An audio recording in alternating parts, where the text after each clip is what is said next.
동탁과 헤어진 유비 일행은 탁군으로 돌아갈까 했으나 마음을 고쳐먹고 주준 장군에게로 가기로 했다. 큰 뜻을 품고 고향을 떠났다가 아무것도 이룬 것 없이 돌아갈 수 없다는 것이 모두의 생각이었기 때문이다. 이때 주준은 황건적의 세 숙의 가운데 하나인 장보를 쫓고 있었다. 유비가 주준을 찾아가자 주준은 그 어느 곳에서보다 따뜻하게 유비를 맞아주었다. 그리고 유비에게 군사를 주어 선봉에 서게 했다. 장보는 험한 산기슭에서 진을 치고 있었다. 당시에는 병졸들이 무기와 갑주가 제대로 갖추어지지 못했던 시절이었다. 그런 병졸들 사이로 두꺼운 갑주를 입고 말 위에서 길고 무거운 무기를 휘두르며 뛰어드는 장수는 그와 같은 장수가 아니면 병졸들로서는 막을 길이 없었다. 그것이 당시의 싸움이 장수들 사이의 기병전만으로 결판짓게 만드는 중요한 원인 가운데 하나였다. 훗날 잘 조련된 병졸들에 의한 대기병 전술이 발달하기까지 몇백 년을 그런 형태의 싸움을 반복했다. 주준이 유비 형제를 선봉에 세움으로써 장수 간의 싸움에서 크게 앞서게 되었다. 그러나 장보가 산골짜기에 진을 치고 이상한 술법을 써서 교란하니 황건적을 쉽게 토벌하지는 못했다. 하지만 백성들 사이에서 신화처럼 퍼져있는 장각 형제의 술법이라는 것이 알고 보면 그곳의 지형적 특징이나 기후 등을 알고 심리적으로 두려움을 유도하는 것이 대부분이었다. 술법의 원리만 파악하면 별거 없는 것이었다. 결국 술법의 정체를 유비가 파악하고 공략하니 황건적은 관군의 상대가 되지 못했다. 장보는 관군들에게 쫓기다 유비가 쏜 화살에 왼쪽 팔을 다친 채로 양성으로 달아나 성문을 굳게 닫고 지키기만 하게 되었다. 장보가 양성에 틀어박혀 굳게 지키기만 하니 싸움은 자연히 길어질 수밖에 없었다. 그 무렵 매번 승전하던 황보승은 매번 패전하는 동탁의 군대까지 거느리게 되었다. 황보승이 군사를 거느리고 황건적의 본거지를 급습했을 때 장각은 이미 병들어 죽은 뒤였다. 그리고 장각의 뒤를 이어 무리를 이끌던 장량은 조조가 선봉으로 나선 곡양 싸움에서 죽었다. 또한 노식은 황보승이 변호한 덕분에 다시 중랑장으로 복귀하게 되었다. 주준은 조바심이 났다. 함께 황제의 명을 받아 싸움터로 나왔는데 황보승이 적의 본거지를 평정할 동안 자신은 이곳에서 장보에게 발목 잡혀 있는 것 같았기 때문이었다. 다음 날부터 주준이 더욱 군사들을 독려하여 양성을 공격했지만 성벽이 워낙 높고 두꺼운 데다 황건적이 악착같이 항거하니 쉽게 떨어지지 않았다.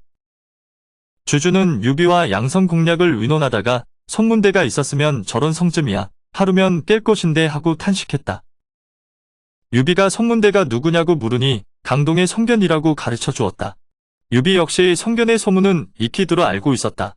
성견은 주준의 명을 받아 함께 했으나 워낙 위급한 곳이 많아 주준이 구원병으로 보내놓은 상태였다. 주준의 말을 들은 유비는 은근히 호승심이 생겼다. 성견의 명성이야 익히 들어 알고 있지만 자신이라고 해서 성견만 못하랴 싶었다. 유비는 주준에게 하루만 시간을 주면 장보의 잘린 목을 보게 될 것이라 큰 소리쳤다. 주준은 유비의 호기로운 말을 듣고 반신반의했다. 주준의 군막을 나온 유비는 관우와 장비를 불러 글 잘 쓰는 이와 화살을 멀리 날릴 수 있는 궁수를 몇 명 찾아오라고 했다. 유비는 황건적이 굳게 버티는 것은 아직 믿는 데가 있기 때문이라고 생각했다. 그래서 장각과 장량의 죽음을 알리고 항복을 받을 생각이었다. 특히 장보의 목을 베어오는 자는 그 지은 죄를 묻지 않고 오히려 크게 상을 내리겠다고 편지를 써서 궁수들에게 성의 사대문으로 흩어져 성내로 화살을 쏘아 넣게 했다. 이때 양성 안에는 엄정이란 자가 장보를 도와 관군에 대항하고 있었다. 엄정은 장각 삼형제가 처음 군사를 일으킬 때부터 함께 싸운 사람이라 누구보다도 처음 황건적의 난을 일으켰을 때의 기세를 잘 보아왔다. 성내에서는 관군에게 포위당해 바깥 소식을 전해 듣지 못하기 때문에 엄정은 조금만 버티면 장각의 본대가 자기들을 구해주리라 굳게 믿고 있었다. 그런데 유비가 쏘아보낸 글을 보자 매우 놀랐다. 장각과 장량이 죽었다면 이미 끝난 것이나 다름없는 일이었다. 거기다 성 안에는 이미 식량이다의 군마까지 잡아먹는 형편이었고 민심도 날이 갈수록 흔들리고 있었다. 엄정은 생각 끝에 투항하기로 결심했다. 그날 밤늦은 시간 엄정은 장보의 침실로 들어갔다. 그리고 깊은 잠에 빠져있는 장보의 목을 쳐버렸다. 그리고 밖으로 나와 사람들에게 장각과 장량의 죽음을 알렸다. 다른 사람들도 이미 유비가 쏘아보낸 글을 읽었던 터라 모두 엄정을 따르기로 했다.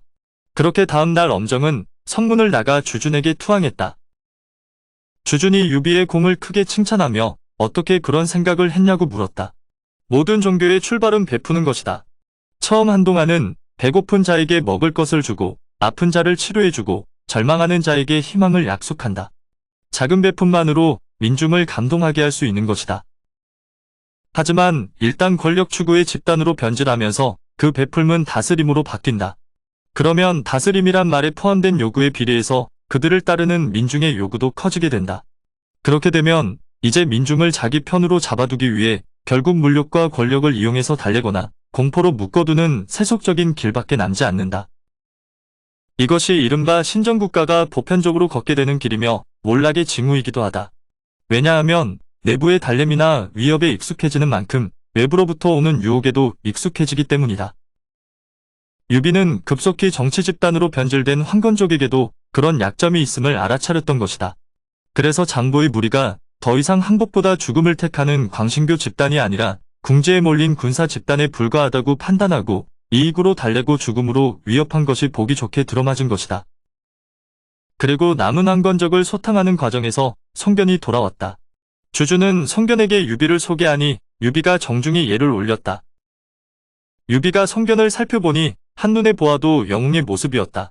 조조처럼 날카롭고 세련된 것도 아니고 원소처럼 품위와 교양이 있어 보이지는 않았지만 송견은 맹렬하고 야성적인 힘이 용솟음치는 듯했다. 송견 역시 처음에는 시골뜨기 의병대장처럼 보이던 유비가 시간이 흐를수록 자신을 압박해오는 느낌을 받았다. 송견은 유비가 예사롭지 않은 인물임을 직감했다. 주주는 유비와 송견을 각각 선봉에 세워 황건적의 잔당들을 소탕했다.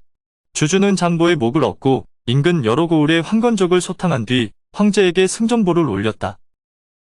그렇게 황건의 난을 마무리 짓다시피 한 전공을 세운 주주는 낙양으로 개선했다.